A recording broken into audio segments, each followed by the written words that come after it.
time. We'll have to see where the players are heading here. Yeah, we'll get ourselves underway. Everyone all smoked up. A long walk here from Heroic. We quite often see them take place on top of a high ground and kind of wait to see what comes. The wraparound usually into the bottom jungle from the Dire side. So a little unusual here that they've swung north, getting an observer ward up high ground to watch for large and ancient camp stacks, and also maybe seeing if someone's come to place a ward in their lane. Yeah, very true. Both teams posturing a little bit. Perhaps a wraparound here coming in for Team of Heroic. This they have done in the group stage before, by the way. This move, exact move that they're doing right now, has been done in the group stage. So if GAIMIN Gladiators did their research, they will know. Ace, he's gonna check it out. He's like, yep, they're here, guys. Well, I found them. Got them good. Does that give away the observer ward on high ground a little bit? A little bit, because he walked around the tree and he got nuked immediately. So yeah, he does at least kind of know. What? The slowest first blood is 87 minutes. What? What?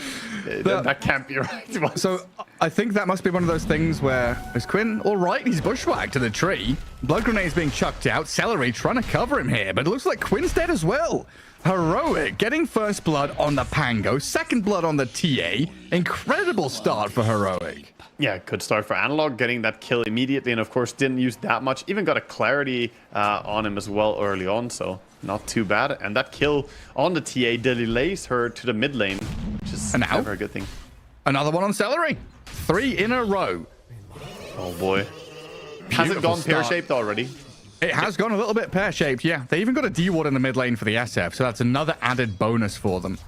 Yeah, and K1 now on top, taking a little bit of harassment before the Ogre comes in here to help him. We got the Ogre lane, the combination here of Ogre and Alchemist helping each other out. The big boys, the brothers in arms, twin-headed, and then the mounted one. But yeah, I think that first blood thing, something that happens sometimes is if you remake a lobby, the initial game continues. So, you know, if you start a game and the draft starts, you have to remake it because they're on the wrong side. That game continues and still like is part of the stats. So the heroes are just in fountain, right? Not doing anything until randomly someone dies. Somehow he gets dragged down fountain. Yeah. Right. Yeah, that could happen. Well, Heroic off to an incredible start already across all 3 of their lanes. SF 7 and 2, but GAIMIN Gladiators, you know, back in there, still getting their last hits going. Yeah, doing a hell of a lot to topple them. Yeah, they're trying their best to stabilize after what was a very tumultuous start to the game, losing 3 heroes. Analog starting to run pretty low on resources. In 2 minutes, about to hit though, so we'll get that bottle refilled back up. As the TA has bottle coming on the courier, so should be able to regen out of those 3 charges, get back to full, maybe even take that secondary water rune. Yeah, getting to survive the first difficult phase of TAC lane siege against SF here. The level 1 to level 3 is the hardest part, I would say. So once she gets to level 5, gets more points in the refraction, lane gets a bit easier as well. And that's the thing, right? You were saying earlier on, these water runes refilling stuff up. Quinn not having the best of times, but able just to get back into the lane thanks to it. Yeah, he's doing fine. Doing completely fine at this stage, especially after that first death. Can't really complain about what he's getting now. And all of them are getting decent CS across the board on the side of GAIMIN Gladiators. Alchemist, though, trailing a little bit behind here. As top lane, he's fighting hard to try and get the CS, but it's just hard. The Pango and the Snapfire are doing a great job against him. Yeah, Snapfire just feels incredibly potent. As down at bottom lane, we're going to see Schofield here just get munched on by the Broodmother. Slowed down by Celery's Maiden. Yeah. And around that Lotus pool, getting caught out. Nice little sidestep by Duracho as well. Dodges the bushwhack there right before he gets the kill. Very nice. Well, this is the point now where Slardar has double bracer. He's going to be playing up in your face much more effectively. This is what every offlaner wants to do. Double bracer and then just be happy in the lane. And just stick it out. Bottle refill mid for Analog as well. Try and give this SF every advantage you possibly can. And yeah, just thinking about that top lane. Little Shredder into Swashbuckle, constant harass, very irritating for the Alchemist to kind of sit and fight. And the double melee lane, right? That's something that we talked about at the end of the draft. You wanted a bit of meat for the kind of mid-game fights, the way that they enter things. But in the lane, it can be a little challenging here to really play things out as you'd want. It's definitely a little bit trickier. King Jungle is going to get the D-ward in time here, though, to do a pull on small camp and try play around his reset. At the same time, the Hoodwink also on bottom lane getting to block up the small camp. So, you know, the pulls are looking better here as well for Heroic now for the next minute. A hotkey issue coming in. A little bit of a pause. Oh, and yeah, Alchemist dire safe lane as well. You talked about that proximity of the camp. One of the heroes that really does like to kind of abuse that fact. Push out the lane, go back to farm, and you're going to be gathering up little bits and bobs here and there as you can. And he does have kobolds as well, right? So he got lucky with the first spawn on the small camp. Is kobolds. Let's see if he gets kobolds in the other small camp as well when it's going to spawn after King Jungles gets his D-ward. Rearrange his mouse and his cable and stuff like that. Yeah. Heroic looking ready. Looking very rainbow as well. Mouse and the keyboards all shining. All our RGB different colors. That's the kind of thing that would get on my nerves, honestly. But I guess players just don't look. Yeah, if it's changing, it's like what is it? The peripheral vision. I'm just seeing something and I'm like, oh, shiny. Yeah, just get distracted by it. My keyboard has the potential to do that. I turn it off immediately. I'm like, oh, that looks really cool. And then I try playing with it. I'm like, no, you're not gonna do that while we're playing. I don't know if it's because I'm old or just because I'm boring, but I've got the same thing. My keyboard has the potential to have flashy lights, but it is just plain white light. Red. Yeah, mine is the nice dim red light. I like it. You got a bit of color going. I'll take you back to basics. We don't need the go faster racing stripes for your motherboard and your graphics card. RGB lighting everywhere. Yeah. Gotta get underway here. I want to see some more of this glorious Norwegian Dota, by the way. Get this pause out of the way. Did you know Heroic Norwegian? Oh, I was wondering where you were going with that. Yeah, it's a Norwegian organization, actually. I didn't know. I was looking up Heroic a little bit more closely earlier, and turns out they have a bunch of Danes and Norwegians as CEOs and so on, and some Swede even working in the organization actively. So yeah, it's a Scandinavian org behind these South American players.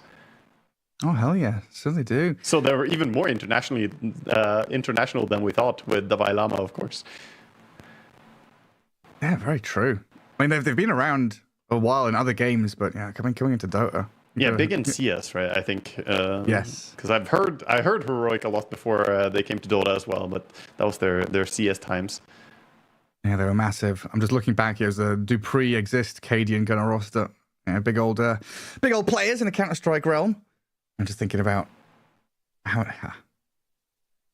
many teams we've got coming into Dota now. It's beautiful. The renaissance, the resurgence of Dota 2. Back in the game, we have on pause here, and let's see how things are going. Quickly going for the rune and spawns. Yeah, touch back, he did not get the kobolds. He didn't get lucky. Not forgetting what we asked. A bit upsetting. We've got some little trolls after that side camp, though, which KJ wants to pull. Tofu just getting up in their face, making things as irritating as possible. Yeah, maxing the little shredder. 2 points in it already, so he wants to do a lot of damage with his right click. Has to be careful here. Alchemist coming out. He doesn't have a cookie. Tofu just getting run at. That's the downside of this build, right? It's tons of damage, but you can't maneuver. Bottom lane, Broodmother taking a lot of hits.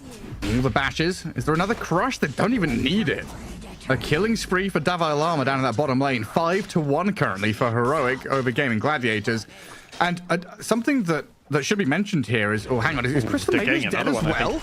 Diving tier 1. Frostbite will delay this move from Dalai Lama, but he's so hungry for the dominating spree. Massive stuff. I mean, Ace is now chasing back on K1. Being cut off by Tofu. He's got TP and he's got stick charges, so not in too much bother. But something worth pointing out here, Waga, is that very often we see this kind of early blood being spilled, and it's like, oh, they killed a Crystal Maiden, they killed a Witch Doctor, it's a support kill. The Clockwork has died 7 times. The majority of these kills are core kills, right? Yeah, they really are. I mean, we have already seen every single player on Gaming Gladiators die as well. That's remarkable at 5 minutes. And bottom, they're trying to bite back here. Doing some damage to Slardar, but he's got the double bracer. He's regenning again. Double bracer treads stick. And now some stacks being made in the jungle by the Ogre. Alchemist will have something to fall back on. The big thing for Heroic is that their safe lane is not going very well. They're getting great stuff on the other lanes, but Alchemist does need these stacks to recover. Yeah. Oh, he's farming under a ward. This could be a dangerous place to farm for him. Yeah, we've seen a little bit of a combo there. The little shredder into Swashbuckle. Quite a lot of physical damage. As the stats for the mid laners coming up. Pretty even between the two of them in terms of last hits, denies, level. Yeah, TA getting that first rune, though, getting the DD rune is nice. The ward does pay dividends here. Gets a kill on the Alchemist as he was returning to the lane. See if they find the D ward. Should be finding it, right? Looks like it's inside the vision, but he didn't find it. Didn't walk up, rather. Alch might find that later. Gotta go further north. Well, KJ is going to get some lane time, get a few last hits and experience as he can. And Alchemist, yeah, just return to lane and he can make that walk back through the jungle if he needs to. As the stacks are actually taken down by the Shadow Fiend here. They're really putting a lot of emphasis to raise Analog's game here in game 1. Yeah, they're going to be relying on him quite a lot because the Alchemist will need some space. Whereas, even though the Broodmother is not having a fantastic lane, you know, also kind of struggling like the Alchemist, I think that she's much stronger early game here, whereas the Alchemist needs the safety of his teammates.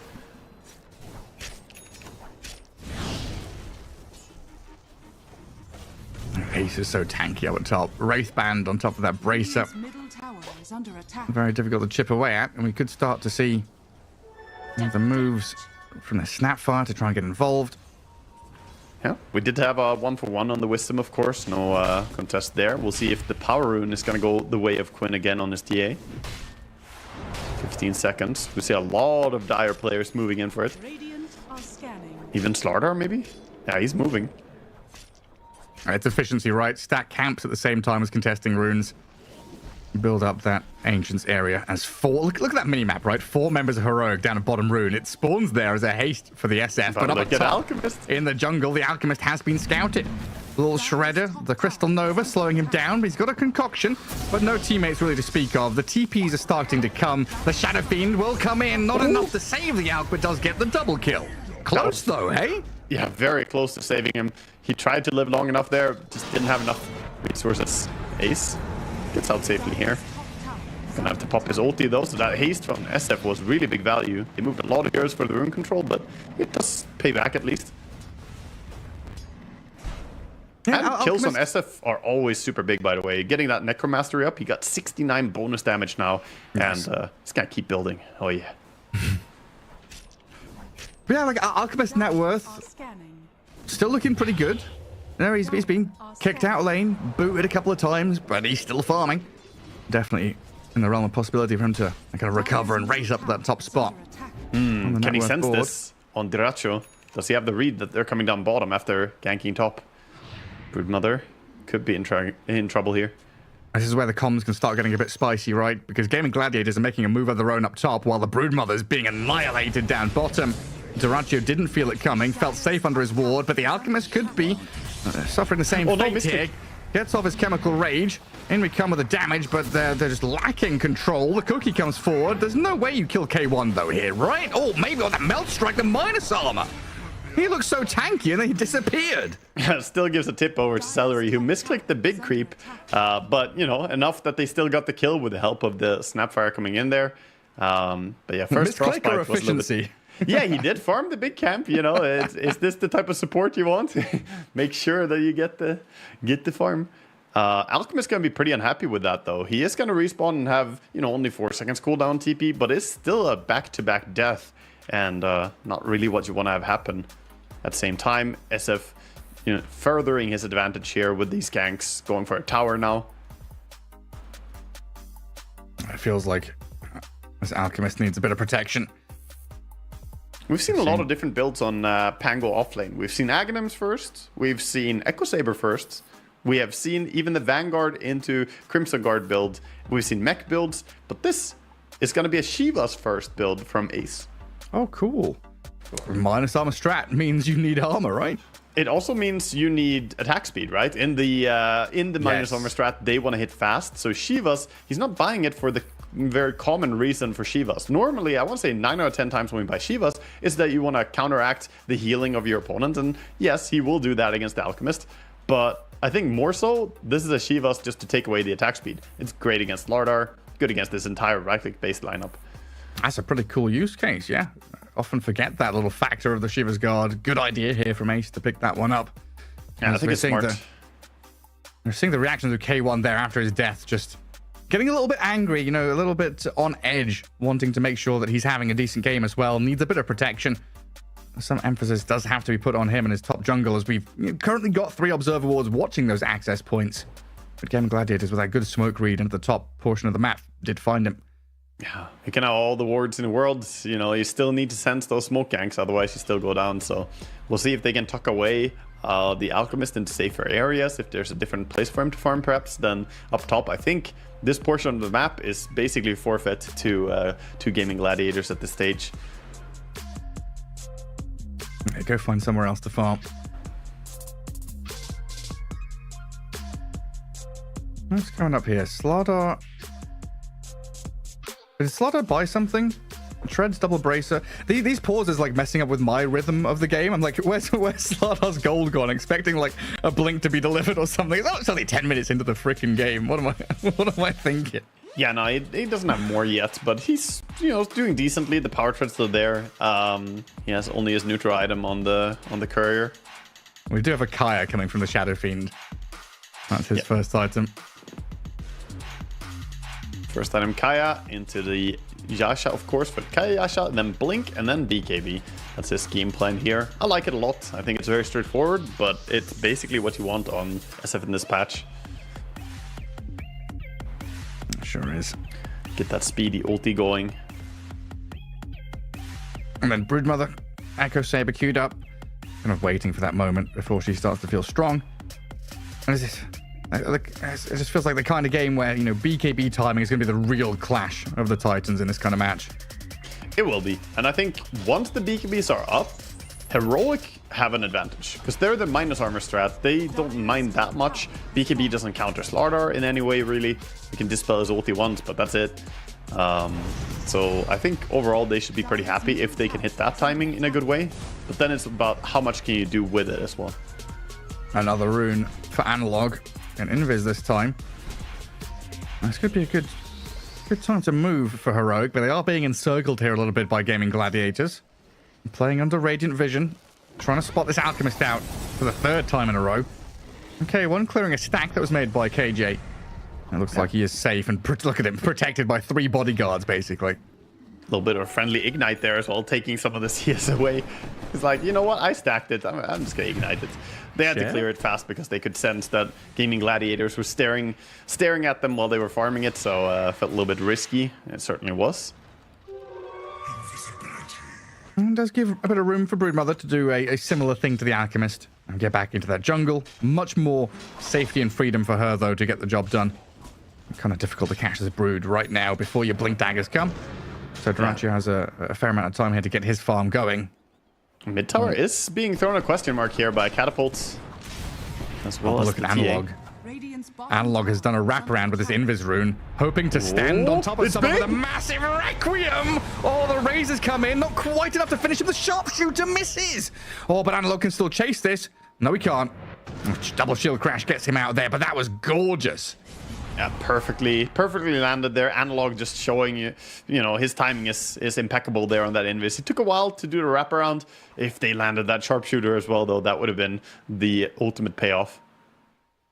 Sadly, the swashbuckle and the shield crash, Pango can be tricky. I love the all caps. That's when you know it's, oh, there we go. The Quack Jumabada Nadwad. Yeah, that's my favorite. Quack Jumabada. And he's doing the off and on again here as he is disconnected. We see a slow motion. That was like picture perfect on the Snapfire. Too bad he didn't catch the Pango picture perfect, and then Snapfire wouldn't have the ability to get out of there. But, you know, you take what you get there. That was really, really, really well executed anyway. Yeah, unfortunate for Schofield that the sharpshooter doesn't land either, right? Ace able to swashbuckle out of danger just in time. Still another good move and another statement from Heroic saying, hey, this is our side of the map. This is Analog Shadow Fiend. You're not mucking with him. I love it, though. I mean, this is exactly what we saw from the play-ins and what we've come to expect from Heroic. They just take over the game very early. Sure, it's only a 1k lead here, but 10-4, you feel pretty intimidated if you're gaming Gladiators right now. You are feeling like, oh, we got to recover. We got to hit our timings. We got to find a way to take over the map. Whereas Heroic, you got all this momentum. Slardar is free farming, has his Blink Dagger now, and Alchemist can finally feel like he has a safe space on the map, as well as the two cores of the mid and off lane are gonna start protecting him. So then, in that, what do you think Gaming Gladiators wants to try and do in the next few minutes? Is it also their game plan to kind of wait to hit item timings on TA and Brood? They gotta get something out of their Pango and the Snapfire ultis, basically. Right now, Pango is a little bit low HP, but he's salving up to try and fix that. But they need to start utilizing their ulti timings, because you're not gonna do much around the Broodmother overall. Alchemist looking at some Spiderlings, he's like, please, stay. You're not gonna get the Spiderlings of Duracho here, he's gonna run them away. Tanky little things. Like maybe if you have your Radiance there, you get a couple of them, but... And Duracho well away. Regen Rune up at top being tied up here, baited almost. Quinn gets jumped immediately. Dalai Lama right on the Templar Assassin, Sharpshooter and raises. And some covering fire here, the lava globs of Tofu's Mortimer. Not really going to do too much as Quinn gets annihilated. Yeah, that's a really good pickoff. Also, it's quite big for him that Snapfire used the ulti and didn't get anything for it. Yeah. So what I said for Gaming Gladiators, their play has to be around these two ultimates. Now you're down one ulti, you're also down one hero, but this makes it harder for him to facilitate any moves here.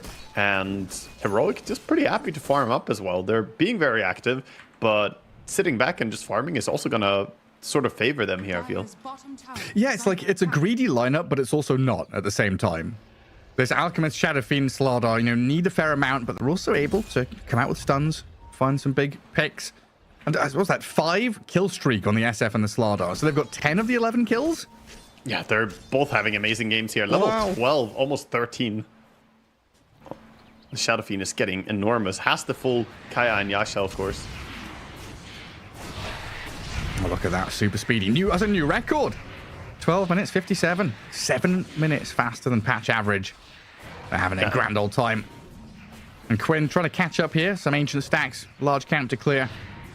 Templar Assassin trying to get back up towards the top of the board. Yeah, looks like they're just gonna chill a bit and play around the TA blink timing is what I'm seeing. The Pango is also getting closer to the timing here. The Shivas is a big item, but he does have enough for the recipe. He needs 1,200 more golds. Then the Shivas will be an enormous item to play around. Got Analog having such a good game. He even comes in and pre-hits some creeps for the Alchemist to get closer to his Radiance. Be a buddy. The best kind of teammate. Help you out when you're down in the dumps. You're in dire straits. You got a Radiance at 14 minutes. Not a good timing for an Alchemist necessarily, but, when the rest of your team is having that good of a game, it's definitely still threatening here if you're gaming Gladiators. You don't want that Alchemist to keep free farming. At the same time, they have Broodmother. Brood is similar to Alchemist, I would say, in, how fast she could farm. Still, she's finding herself a little bit lower than I expected here in net worth. Full sort of free farm jungle Brood. I guess that laning stage still comes back to bite him a little bit. Yeah, a lot of pressure. Who's that? Analog under an observer ward. It feels like he's read this scenario and they have scanned it as well. Dire and Radiant both trying to scan to see what's coming. And Radiant knows there's no one mid, and Dire knows that there was someone top, kind of running towards them. But here we go with a tier 1 down. Quinn grabs his blink, coming out on the courier in a matter of time. As this pressure down bottom starting to really mount up now with the Alchemist and the Slardar pressing forward.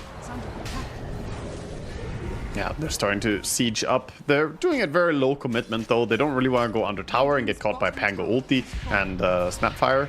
So they're being a little bit cautious. They do get the tower eventually, but yeah, playing it pretty safe on Heroic side. Massive difference. I mean, the 3k lead Heroic have is basically down to bounty rune difference, honestly. Like 3.6 compared to about 800. Yeah, but they're also getting more gold from the bounty runes from the alchemist, right? So they're kind of cheating, getting extra. But yeah, rune control, very important for alchemist games. Now they've had bounty runes, they've had the majority of the active runes for the Shadow Fiend. We've seen him grab haste and invises that have unlocked kills for him very nicely.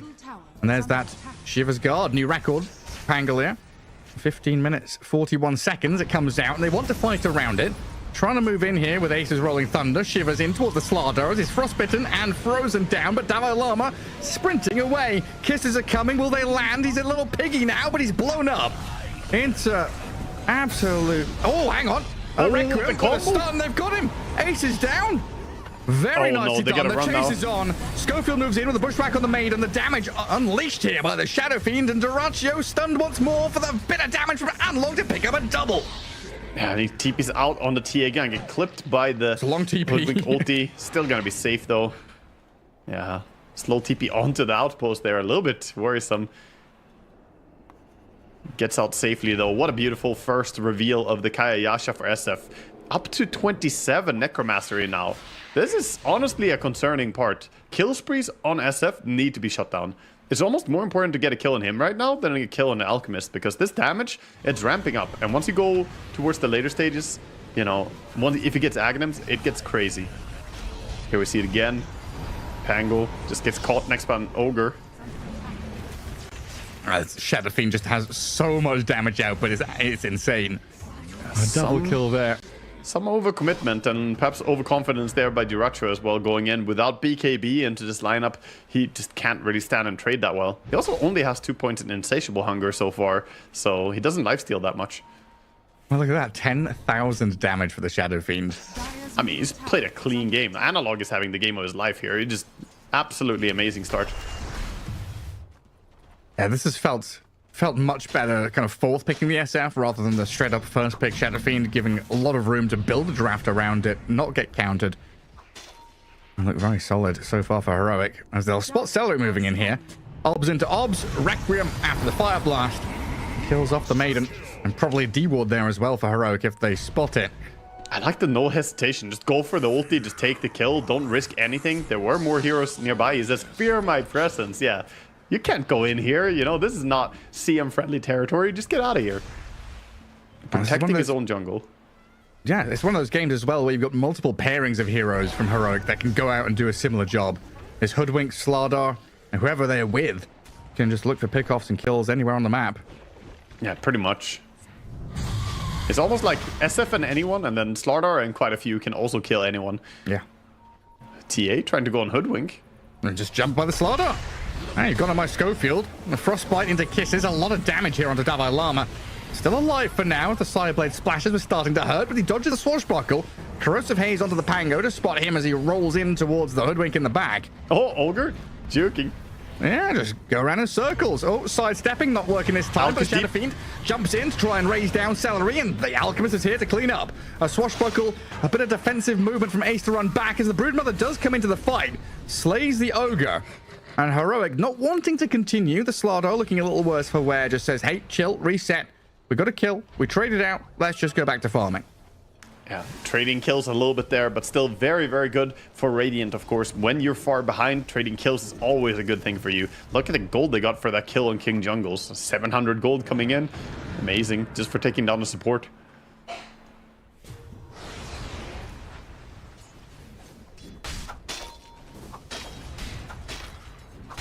Too often trying to stabilize a bit. SF still sitting around his Slardar here. Yep. Trying to get use of his next ulti immediately. He's going to step over a TA trap, so he's been spotted around the top area now. If they had waited just a little bit longer, they would have seen Ace there aggressively swashbuckle into that lane. But I guess, like you're saying, if the trap spotted him, that's the reason that Ace is doing it. Yeah, kind of tricky to make these ganks, and that's why some of these random TA traps can be really, really important just to reveal like a Slardar or a Shadow Fiend somewhere. 20 minutes, and we immediately see Heroic go and take their Tormentor. It's something they've been consistently doing throughout the play-ins as well. They're one of the teams that have been really on point about taking super early Tormentors every time. Yeah, it's like that Tormentor is Big Ben or something. You hear the bongs, you're like, oh, well, there we go. Yeah. And it's Tormentor o'clock. And they have such a good team for taking it, right? It's automatic. When you have a minus armor draft, you also have a Tormentor draft. And also a Roshan draft. Just good for these objectives. Oh, we're up to 8 for the Shadow Fiend now. Slardar's lost his streak, sadly. Game Gladiator is very much on the back foot here. 7k down. 16-6 for Heroic in terms of kills. I'm still waiting to see the map get closed out, though. Not something that Heroic have been able to do. Transfer these pickoffs and team fights into map control necessarily. Now, bottom lane, the tier 1 died, but mid and top still quite safe for GG.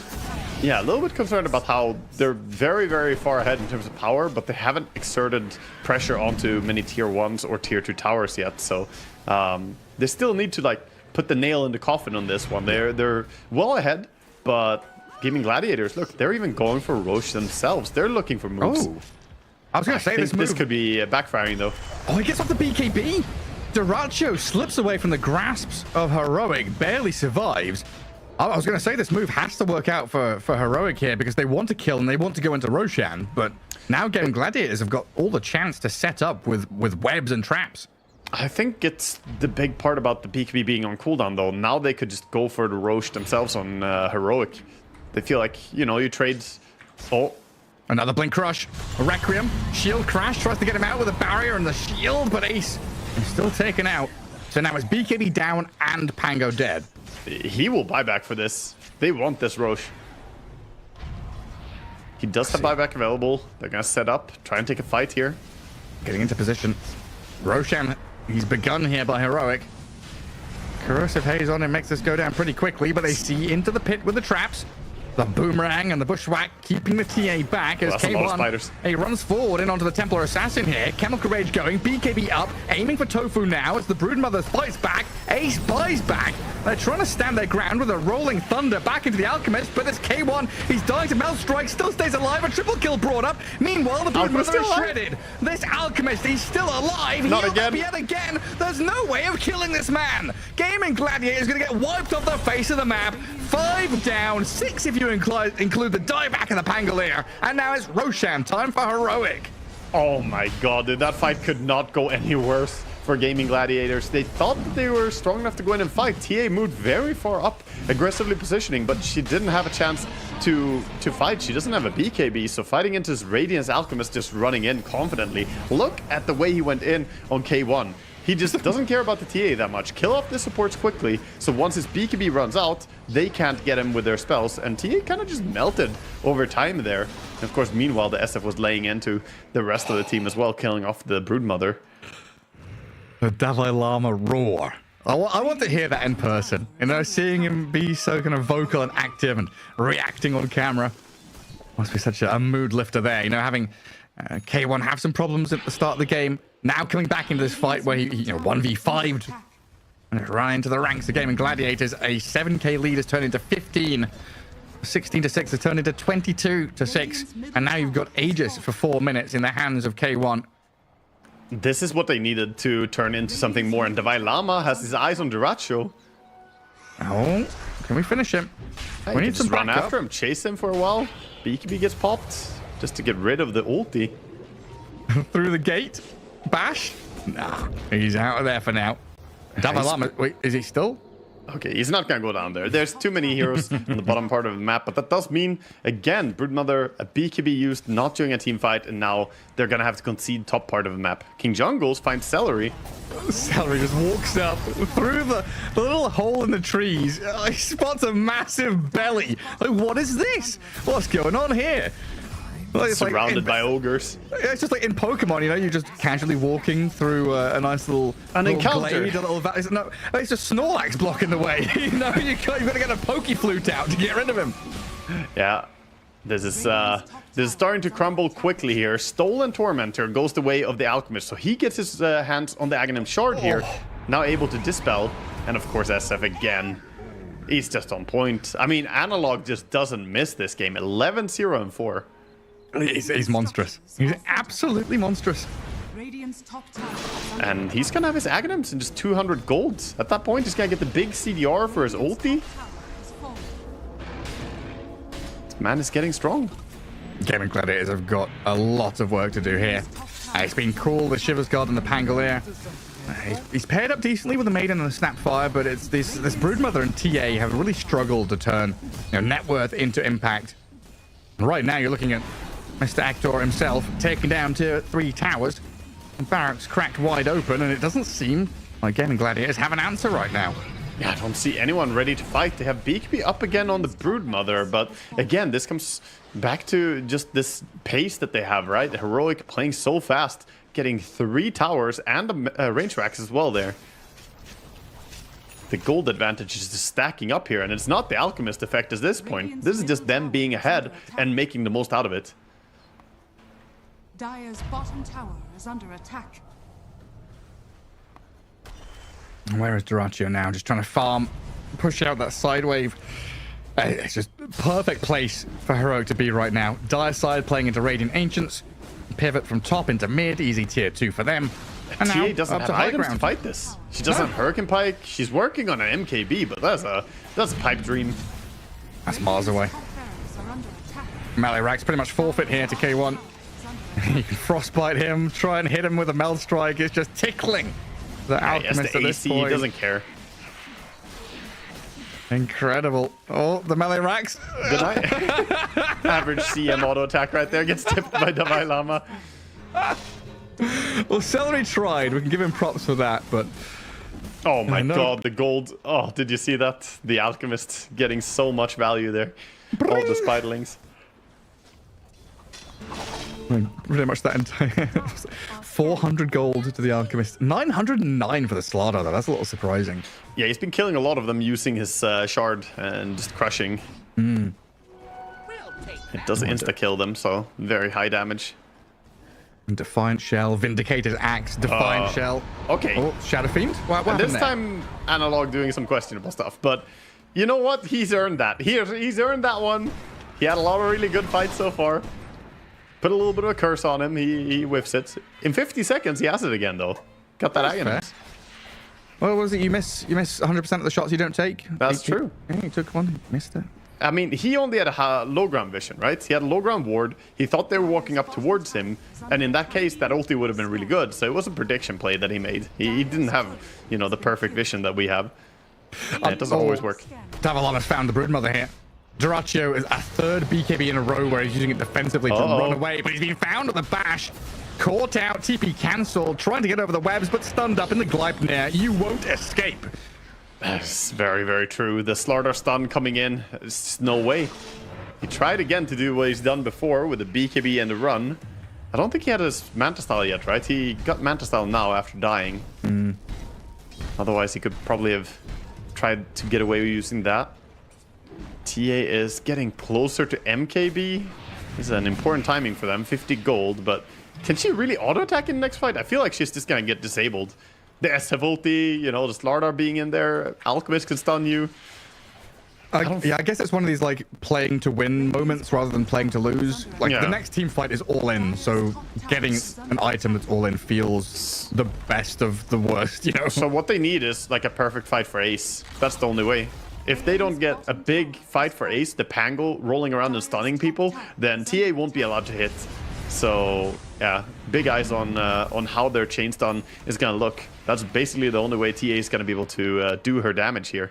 Well, yeah, she has no BKB, right? So this Shadow Fiend has an amplified damage bottled as well. And 36 souls. I mean, let alone his right click at this point is bonus 180 damage, but this is a spellcaster build, by the way, just doing 360 damage per hit. That's some devastating numbers. Okay, Gladiators right now trying to figure out, like, do we smoke out? Do we try and go D-ward? Just sitting back, try and protect the TA as she clears out wave after wave. And they will position themselves up in their own triangle for now, but this is all under dire vision. That Observer Ward sees them moving. The lines are drawn and the smoke is popped. Heroic move in towards Quinn. Steps off to the left. Doesn't get found. Far. Slardar and Alk trying to blink in, but refraction, the blink out, gets Quinn to safety, while Dalai Lama will jump and crush the Celery Maiden. Little Shredder is here, though, with a turn damage onto the Slardar. Tremendous from GAIMIN Gladiators. And in the back lines, we've got Rolling Thunder catching out Schofield's Hoodwink. Being blasted down by the Mortis Kisses, finished off by the Broodmother. Heroic are held back. Can they get more? Ogre is still running. He does have TP. Should be able to get out here. I don't think they're close enough. SF was too far away for that fight, and you could see Slaughter feeling really strong, feeling like he has everyone behind him, but getting a little bit too far ahead of his team.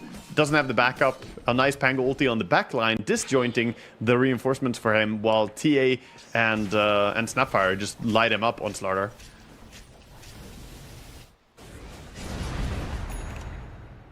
But yeah, obviously, big team fight without your SF is going to be hard to take. He's getting close to Refresher now, though. I think he has the entire thing, essentially. He has the Refresher on the Courier, the recipe. Oh, he has it on him. He's massive. And kill a Tormentor, and he avoids the smoke gank as well. And nice from GAIMIN Gladiators to get out across the river and try and find something more just from that base defense. And now it's the next round of massive items from Heroic. The next potential Roche fight for them as well, but that could be one last chance for GAIMIN Gladiators here to battle around the pit. Double BKB now on SF with that Refresher, double ulti, of course, with Aghanims looking crazy, and the Alchemist going for overwhelming blink already here, so he has a way to stop these blink outs, at least from the Pango. He can't stop the TA necessarily if she doesn't have fraction down. Everything coming through the gate. It sounds like a CM ulti hearing all the spiderlings go there. Oh, look at that money. Radiant's middle tower is under Roche attack. is going to spawn in 40 seconds. Radiant don't know when it's going to spawn, but they know that they won't be there, I think, because they don't look like they're going to go and contest. Dire's top tower is under attack. So this is going to be a pretty free Aegis, Are scanning. unless they make a move very quickly here. But yeah, looks like they're just trying to farm. They have BKB timing and 700 gold for TA, and it's absolutely enormous.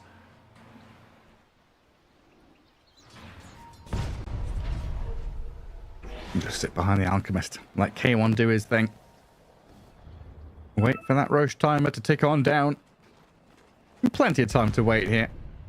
No need to rush anything. Yeah. GAIMIN Gladiators the ones with the itch to try and make a move. Line drawn on the map. Yeah, this is probably where they're heading. Wrap around at the Roche pit, but GAIMIN Gladiators not even entertaining the idea of contesting this. No, just farming instead, and it's the better play, you know, instead of like half committing or thinking about it a little bit, you know, when you're this far behind, I don't think you take a fight outside your base. You need a fight inside the base for GAIMIN Gladiators. They need to see an overcommitment here come out from Heroic, but with this Aegis in hand on Slardar, you can't punish him as easily. And of course the overall advantage here coming in. They even have the banner, Gareth. Oh yes, the banner. Who are these Axes going to? Did Slaughter get one? Did he? Oh yeah, he did give one. I see. Let's see. Did he? Oh, he refunded SF, I think. Dire's top tower Oh, okay. Well, up to high ground we go. And refunded the SF his Ags. Yeah, he gave the SF his Aghanims, so he has Hex on SF. It's a big influx of money. So he has double Hex, double ulti. He looks terrifying now. Dire's middle tower And Quinn there trying to hit into the Alchemist, but still struggling to do any meaningful damage. And Double Llama left a little alone there. K1 coming back to farm some camps in the meantime while the push is on hold for now. Yeah, I think it's absurdly strong to do this play as well. Get it basically +1 item on your mid player just like that with the Alchemist Aghanims. He could have gifted someone else as well. I mean, he could refund the Slaughter as well and get the same value. He also has an Aghanims already. He could give one to the Ogre, his brother. He could. Listen, he could, but... Oh, Give me TA. an unrefined fire blast. Ready with the blink outs, of course. And K1 straight back up the high. bottom barracks are Schofield and Gleipnir poke leads to Davai Lama jump. And trying to get in here with a Requiem BKB. The Rolling Thunder's in the he's back. going. The Refresher up for the Shadow Fiend on the Templar Assassin takes her out of the game. Analog just solo kills two of them. Buyback from the Maiden will come in here, but Davai Lama and K1 now can clean up the mess. The Janitors have arrived to mop them up. And GAIMIN Gladiators getting slain as Heroic looking to take game one. There it is, GG called. Easy Papa comes out from Heroic, and yeah, that did look easy. Dominant performance by them here, absolutely flawless from Analog on their mid laner here, 13-0 and 8. a clear MVP for me in this match. He was just everywhere, setting up for his team. They got off to a very good start before the game started here. You know, before the lanes even started, I should say, with the 3 kills they got. But yeah, that was just clean all over. Everybody was on the same page, and Heroic playing better than we saw them even in the group stage. So this is amazing to watch. Yeah, I mean, very, very crisp stuff. You know, even with a bit of kind of packet loss and lag at the start, K1 starting to get a little bit antsy in the first 10 minutes of the game due to GAIMIN Gladiators ganks and smoke moves onto him. But they had that kind of moment of clarity where, okay, we move Alchemist away from that top part of the jungle. We've triple warded it, but he just cannot be there no matter how much vision we have because of these smoke ganks. And then they gave K1 that just uninterrupted 10 minutes of farm that he needs. As you know, I think we still see Schofield watching back the replay to make sure that he's where's my team gone? He's like, oh, yeah. the game's over. He's just having a look at something. He was like, I'm gonna check out one thing, you know. That was an absurd performance. I looked at the post game as well, and Analog did more damage than the TA and the Pango combined, and they were the 2 top damage dealers of GAIMIN Gladiators, of course. So pretty absurd stuff going on. I have to say, this first big brood, though, was very well dealt with by Heroic. They, you know, picked the Alchemist, who obviously is good at punishing brood. You can always end up feeding some spiders into it. And Slardar laned really well against it, too. Yeah, that kind of Slardar potential flex. Because Heroic played mid Slardar like 2 or 3 times in the play-ins, right? So there's that, oh, they're going to play it mid again here. No, we're playing it off lane against your Broodmother. Screw her over in lane, get the Shadow Fiend as that 4th pick with the protection of the last phase of bans. I think just a very well-crafted draft all around from Heroic. Yeah, it just looked really synergetic. It's great within its own combinations, but also counters GAIMIN Gladiators draft to a certain degree. That's the hard part in Dota, right? Picking something that's very, very self-synergetic, but still adapting to what your opponent is doing. And they managed to do just that. So this was a real showing in terms of draft, and I think even more so in performance. Their execution was flawless in a lot of these engagements. Yeah, and I guess something to come back to as well is when they have this position in the draft where they've not got last pick, they're pretty happy to give KJ that kind of blind pick, right? They want to be picking their core heroes before that last round of bans, and they're just looking for that last support hero for KJ to be like, okay, well, no Clockwork, no Shadow Demon, none of this cool, fun stuff. Picks an Ogre, which we'd kind of forgotten about, but it did really well here. Yeah, it's pretty unassuming, right? The little Ogre Magi. We haven't really been hyping up him. We've been talking about a lot of other tanky supports, but Ogre is still also in that category. And if you need a melee hero, he kind of solves that as well. He can be there on the front line and keep your ranged cores a little bit safer. Your SF in this case getting helped a lot by Ogre's positioning.